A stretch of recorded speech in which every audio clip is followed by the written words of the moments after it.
Napansin ng babae na ang kanyang kabayo ay patuloy na nakatitig sa kanyang tiyan, at sinubukan pang himas-himasin ng kabayo ito, kaya nagtaka ang babae. Hindi niya maintindihan kung bakit. Hanggang makalipas ang 2 linggo nang matuklasan niya.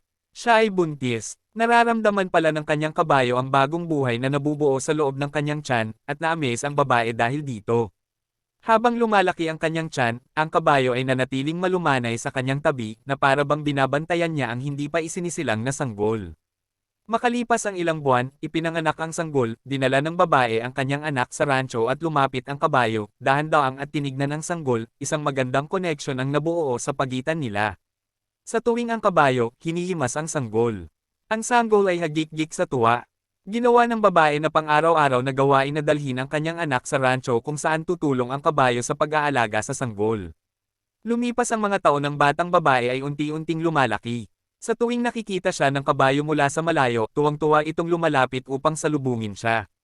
Ang connection sa pagitan ng kabayo at ng batang babae ay napaka-sweet.